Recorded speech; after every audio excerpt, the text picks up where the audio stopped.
Everyone, so finally आपके सीसेप round 2 का जो है रिजल्ट जो है डिक्लेयर हो चुका है ऑफिशियल वेबसाइट पे। ओके, अब इसके बाद आपको क्या करना है, मतलब कि सारे कंडीशन हम लोग कवर करेंगे। जिनको सीट फर्स्ट टाइम अलॉट हुआ उनको क्या करना है, जिनको सीट नहीं अलॉट हुआ उनको क्या करना है, और जिनको सीट अलॉट हो चुका है उनको क्या करना है। फिजिकल रिपोर्टिंग का कंप्लीट प्रोसेस क्या है, ठीक है। फिजिकल रिपोर्टिंग का कंप्लीट प्रोसेस, कौन कौन से डॉक्यूमेंट कैरी करना है, क्या क्या स्टेप आपको फॉलो करना है ताकि कोई भी गलती ना हो, अदरवाइज सीट कैंसिल हो जाएगा। ओके, वीडियो को लास्ट तक जरूर देखिएगा। और जिन लोग को भी सीट अलॉट हो चुका है और कॉलेज में एडमिशन लेने वाले हैं, ओके, उन लोग को सबसे पहले कॉन्ग्रेचुलेशन। ओके, अपने जो भी कॉलेज में आप एडमिशन लेने वाले हो कमेंट जरूर करिएगा कि आप कौन से कॉलेज में एडमिशन ले रहे हो। ओके, और दूसरी बात, जिनको भी अपना ड्रीम कॉलेज अभी तक नहीं मिला है, ठीक है, तो उनके पास एक ऑप्शन है जो कि मैं बताता हूँ आपको, PWIY। ओके, इनका जो रजिस्ट्रेशन जो है आज क्लोज हो जाएगा। और जो भी डिस्काउंटेड लिंक है ना वो आज क्लोज हो जाएगा। जो लोग भी रजिस्ट्रेशन करना चाहते हैं, ओनली इन 11 रुपीज़ आपका केवल रजिस्ट्रेशन हो जाएगा 11 रुपीज़ में। आप मेरा कूपन कोड यूज़ करोगे तो VIV11, तभी आपके पूरे के पूरे पैसे जो है कम हो जाएंगे। ओके, तो भी रजिस्ट्रेशन करना चाहते हैं रजिस्ट्रेशन कर सकते, नीचे डिस्क्रिप्शन में मैंने लिंक शेयर कर दिया है, इसमें आप रजिस्ट्रेशन करके आप टेस्ट वगैरह देके आप इसमें एडमिशन ले सकते हो। ओके, तो स्टार्ट करते हैं 1 by 1। ओके, देखो पहली बात कि आपको फर्स्ट टाइम सीट अलॉट हुआ है। ओके, तो ऑफकोर्स विलिंगनेस में तो कुछ सबमिट करने का ऑप्शन नहीं है क्योंकि ये लास्ट राउंड है, ठीक है। ये आपका क्या ऑटो फ्रीज हो जाएगा, ठीक है। अब इसके बाद जब डॉक्यूमेंट अपलोड करना होगा, ठीक है, तो डॉक्यूमेंट आप अपलोड करिए। ओके, उसके बाद पेमेंट करना होगा आपको, ठीक है, पेमेंट करना होगा। इसके बाद आपके जब वेरिफिकेशन हो जाएगा ना, मतलब कि डॉक्यूमेंट जो भी अपलोड किए वेरिफिकेशन हो जाएगा। अब इसके बाद का प्रोसेस अभी मैं बताऊंगा कि अभी मैं कंबाइंड कवर करूंगा जिनको भी जो लोग भी एडमिशन लेने जा रहे हैं। ओके, तो ये वाला 3 काम जो है आप कर लीजिएगा, ठीक है। इसके बाद जो है मान लेते हैं जिनको सीट अलॉट नहीं हुआ है, ठीक है, तो ऑफकोर्स वो तो कहीं एडमिशन नहीं ले पाएंगे। ओके, तो उनके लिए मैंने ऑप्शन बता दिया है PWIY। ओके, वहाँ पे जो है आप रजिस्ट्रेशन कर सकते हो और 11 रुपीज़ में आपका रजिस्ट्रेशन हो जाएगा और एडमिशन टेस्ट देकर आप जो है एडमिशन प्रोसेस स्टार्ट कर सकते हो अपना। ओके, तो डिस्क्रिप्शन में लिंक शेयर कर दिया। ओके, और एक और चीज़ मैं बताता हूँ, जो लोग भी लेट से ड्रॉप लेने का सोच रहे हैं, ओके, जो लोग भी अगले साल की JEE 2027 की तैयारी कर रहे हैं, ओके, उनके लिए मैंने ऑलरेडी ग्रुप बना दिया है। अभी कुछ दिन बाद उसमें सारे PYQ जितने भी हैं आपके NTA ने जो भी पिछले साल कंडक्ट किए थे एग्जाम, सारे पेपर उसमें मैं अपलोड करूंगा, सारे शॉर्ट नोट्स भी आएंगे। ओके, वो भी सारे फ्री ऑफ कॉस्ट, तो ग्रुप ज्वाइन कर लीजिएगा, डिस्क्रिप्शन में मैंने लिंक शेयर। नेक्स्ट क्या है कि आपको सीट जो है अर्लियर राउंड में अलॉट हो चुका है। मतलब लेट से मान लेते हैं अगर आपने जोसा में पार्टिसिपेट किया था, जोसा के बाद सीसेप में पार्टिसिपेट कर रहे हो, ओके, और सीसेप राउंड 1 में लेट से हो सकता है कि आपको जोसा वाला सीट मिला या फिर हो सकता है अपग्रेड हो गया होगा, मतलब कि आपके पास सीट है बेसिकली, ठीक है।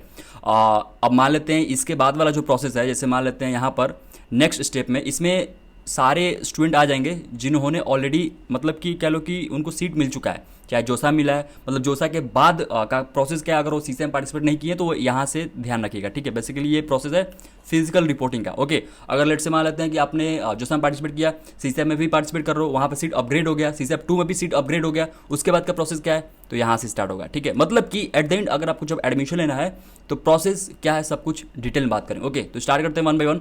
पहला चीज़ कि आपको क्या करना है, चेक विच कॉलेज अलॉटेड, कौन सा कॉलेज आपको अलॉट हुआ है, ठीक है। ये आप देख लो कि आपको लेट से NIT पटना हुआ है या फिर IIIT इलाहाबाद हुआ है, IIIT ग्वालियर, कौन सा NIT IIIT अलॉट हुआ है। ओके, GFTI कौन सा अलॉट हुआ है, आपको पर्टिकुलर जो कॉलेज अलॉट हुआ है ना उसके ऑफिशियल वेबसाइट पे विजिट करना है, ठीक है। वहाँ पे एडमिशन सेक्शन में आपको दिख जाएगा कि मतलब जो इस बार एडमिशन ले रहे हैं। ओके, अब वहाँ पे चेक करना है एग्जैक्ट फिजिकल रिपोर्टिंग का डेट। अभी जैसे मान लेते हैं सीसेप के वेबसाइट पे लेट से मान लेते हैं 13 से 18 तारीख के बीच में दिया है, बट ऐसा नहीं कि इसी के बीच में जाना है या फिर इस बीच में किसी भी डेट को जाना है या फिर इसके बाद नहीं जा सकते हैं। ये कैसे पता चलेगा, जैसे मान लेते हैं NIT पटना है, ठीक है। अब NIT पटना के ऑफिशियल वेबसाइट पे चेक करिए, क्या उन्होंने अगर 13 से 18 के बीच में दिया है तो आप उस डेट के बीच में कभी भी चल जाओ। ओके, अगर लेट से मान लेते हैं उन्होंने 20 अगस्त दिया है रिपोर्टिंग के लिए तो 20 अगस्त को जाइए। अगर मान लेते हैं 13 से 18 अगस्त के बीच में अलग अलग ब्रांच का अलग अलग डेट दिया है तो अपने ब्रांच के अकॉर्डिंग उस डेट पे जाइए। तो बेसिकली फिजिकल रिपोर्टिंग का एग्जैक्ट डेट किसको फॉलो करना है, आपको आपके जो कॉलेज पे डेट मेंशन है ना, आपके जो अलॉटेड कॉलेज उसके वेबसाइट पे ही जाके चेक करना भाई कि उसमें कौन सा एग्जैक्ट डेट दिया है, ठीक है। इस सीसेप वाले ने तो एक रैंडम मतलब दे दिया डेट कि हाँ इसके बीच में। ऑफकोर्स बहुत सारे कॉलेज इसी डेट को फॉलो करेंगे, बट स्टिल आप अपने कॉलेज के वेबसाइट पे विजिट करके चेक जरूर कर लीजिएगा, ठीक है। अब इसके बाद क्या करना है, इसके बाद देखो क्या करना है मैं बताता हूँ आपको। इसके बाद आपको अपने सारे डॉक्यूमेंट रेडी करने हैं, सारे डॉक्यूमेंट रेडी करने हैं। अब डॉक्यूमेंट का लिस्ट क्या है, ये एग्जैक्ट जो लिस्ट है आपका, ये भी जो कॉलेज अलॉट हुआ उसके वेबसाइट पे तो मिल जाएगा, लेकिन इस पर ऑलरेडी मैंने वीडियो बना दिया है कौन सा डॉक्यूमेंट, कौन सा कहाँ से डाउनलोड करना है, जोसा से पार्टिसिपेट कर रहे हो तो कौन सा डॉक्यूमेंट डाउनलोड करना है, सीसेप से पार्टिसिपेट कर रहे हो तो कौन सा डॉक्यूमेंट डाउनलोड करना है, सब कुछ मैंने एक्सप्लेन कर दिया है, ठीक है। वो वीडियो का लिंक जो डिस्क्रिप्शन में दे दूंगा। इसके बाद क्या करना है, डॉक्यूमेंट रेडी करने के बाद डू रजिस्ट्रेशन और कॉलेज पोर्टल, ये बेसिकली क्या है कि नॉर्मली ईआरपी पोर्टल होता है, ठीक है। ईआरपी पोर्टल होता है कॉलेज की वेबसाइट पे, वहाँ पे क्या करना होता है, रजिस्ट्रेशन करना होता है, सारा डिटेल डालना होता है, ओके। तो ये सारे में नहीं करना होगा, कुछ कुछ मतलब बहुत सारे में ऐसा है, कॉलेज की वेबसाइट पे जाके ईआरपी पोर्टल पर रजिस्ट्रेशन करना होता है, ओके। उन्होंने लिंक भी दिया होगा, तो कॉलेज की वेबसाइट पर चेक करिए, ओके।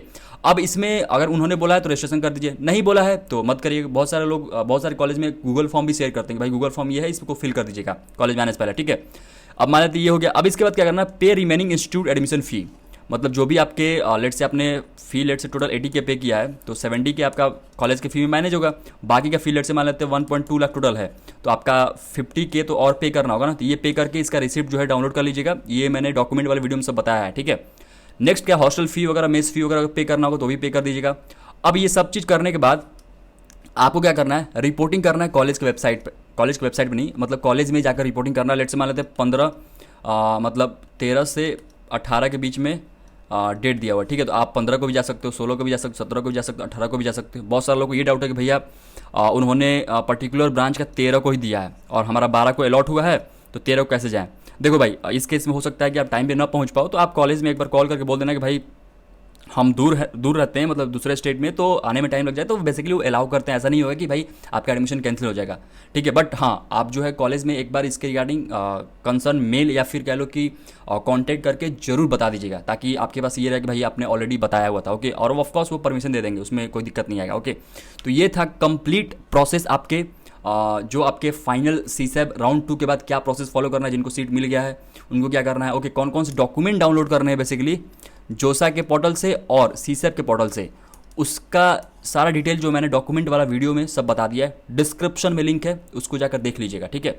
और जो लोग भी PWIOI में रजिस्ट्रेशन करना चाहते हैं, उसका भी डिस्काउंटेड लिंक मैंने डिस्क्रिप्शन दे दिया है, जाकर अप्लाई कर लीजिए, ओनली इन 11 रुपीज़, ओके, क्योंकि आज ये क्लोज हो जाएगा।